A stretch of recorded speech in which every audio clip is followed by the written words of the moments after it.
Thank you very much.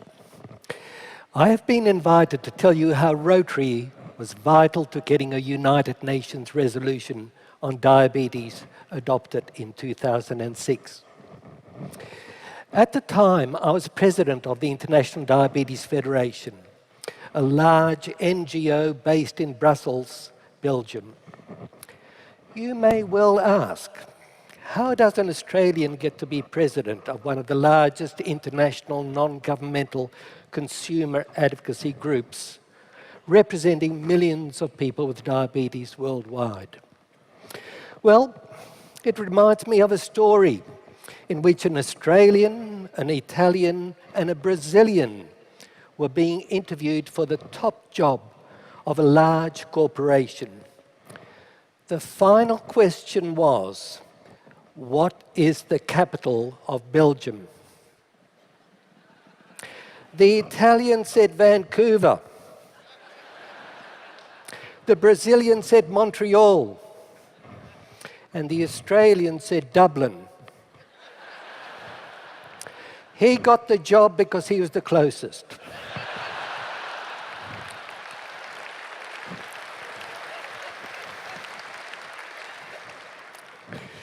Diabetes is truly an epidemic. Not the insulin-dependent type 1 diabetes, but type 2 diabetes and gestational diabetes.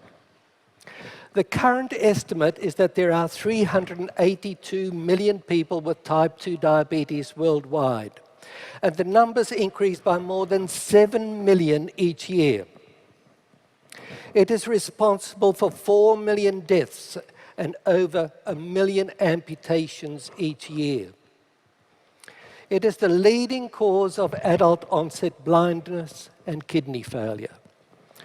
80% of diabetes occurs in the developing world.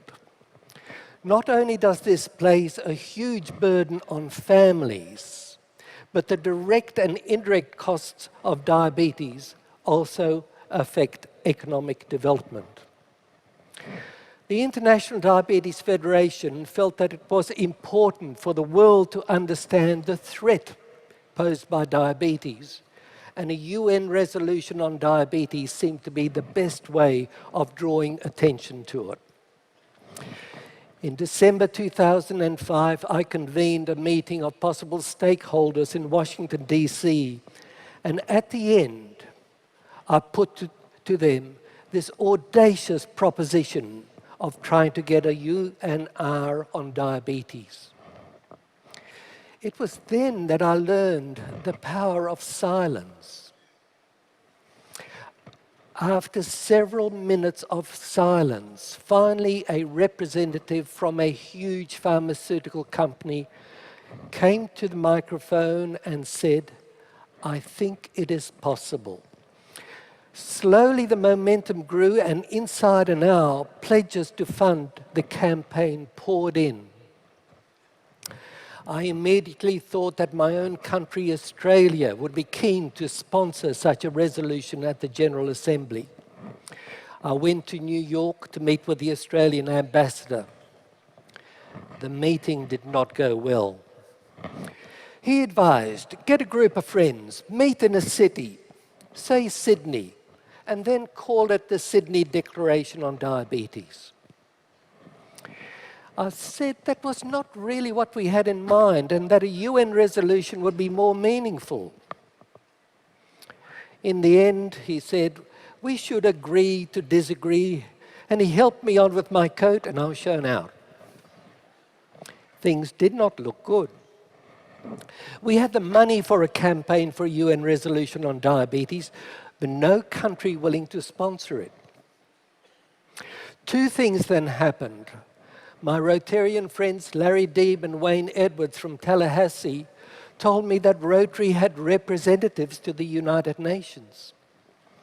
I went back to New York and met this distinguished silver-haired Rotarian from the Rotary Club of New York, USA. 86 years young, called Sylvan Barnett, who had been Rotary's representative to the UN for 25 years. He listened and said he would try to help. Barney, I said, Australia has just refused to help. He said, don't worry, there are another 191 countries left.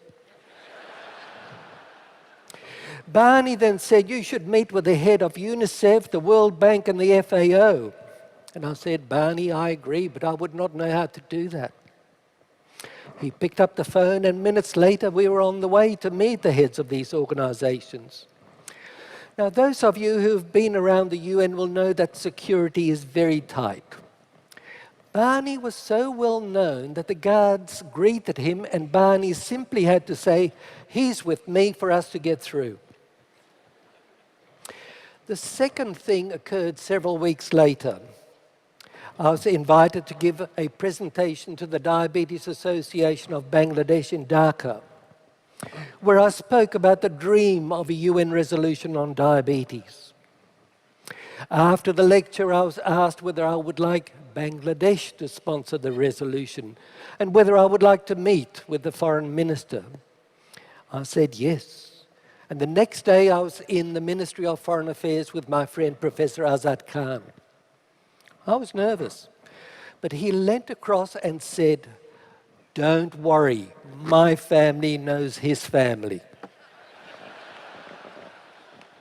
Minutes later, the minister agreed to instruct his ambassador in New York to gain support for a UNR on diabetes and proposed this to the United Nations.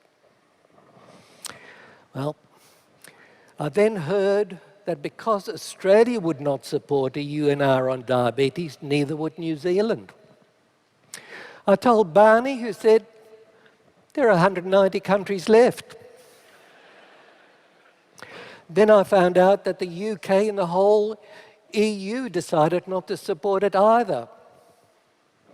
Germany had been willing to do so, but not alone. The US was neutral, but said it would not vote if the EU opposed it. Japan said it would not vote if the US didn't. Canada then declared diabetes was not a UN matter and should stay with the World Health Organization. Furthermore, I was told there were too many UN days already. And did I know that 2008 was going to be the UN year of the potato?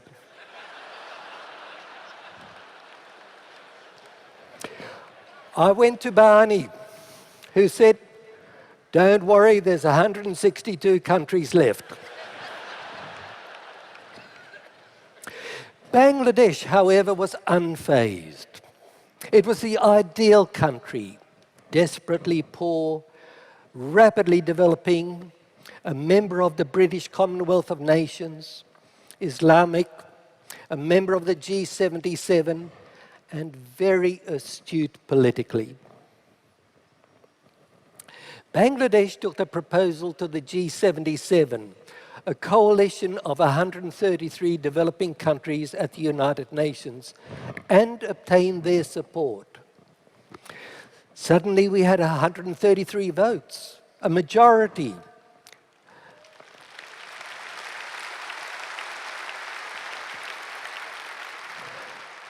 But without the support of the developed world, it would be a hollow victory. Then the unexpected happened. The Portuguese Diabetes Association wrote to their Prime Minister, José Sócrates. He replied by email, unbeknownst to others in this government, saying that Portugal would support a UN resolution on diabetes. Suddenly, Portugal, the incoming president country of the European Union, had declared support. Germany then declared its support, and soon after, the rest of the EU also declared support.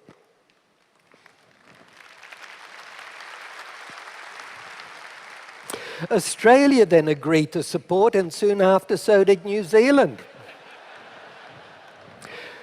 The US then agreed to support, and so did Japan. And in the end, only Canada resisted, saying it was a matter for the World Health Organization, until the WHO said it would support the UN resolution on diabetes, and then Canada came on board also.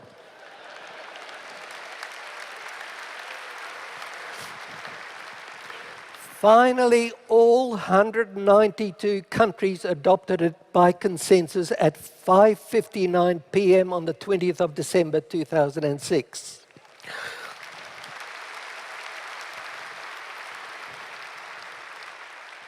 Within minutes, the Deputy Ambassador of Bangladesh sent me an email which read, "When people work with integrity and commitment, sometimes the world will listen."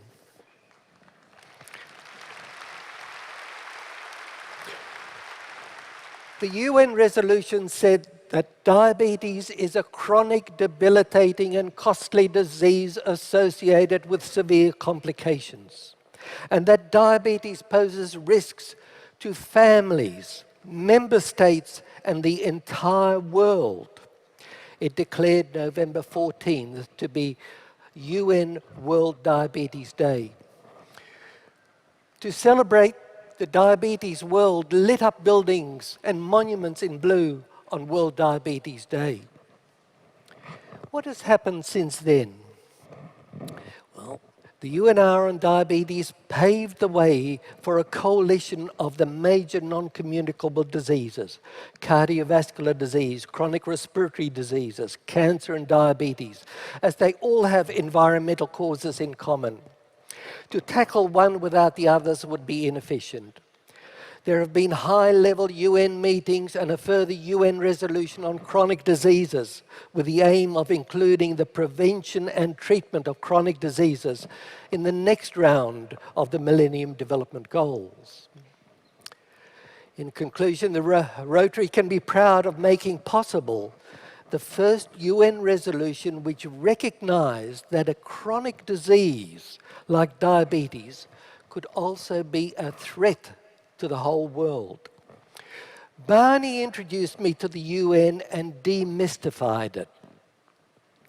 Diabetes fits well within a key goal of Rotary, namely to prevent and treat diseases.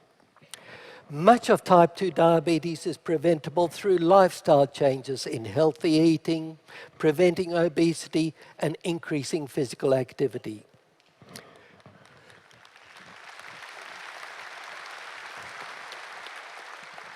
To achieve this, we need cities designed for health, healthier food and drink, healthier workplaces, and healthier schools. Individuals can only do so much, but this is a global issue involving multinational interests.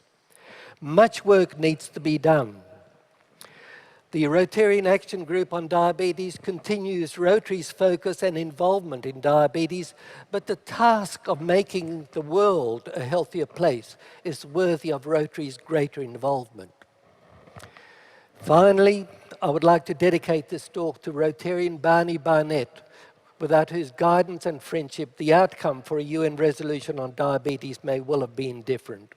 Thank you, Barney. Thank you.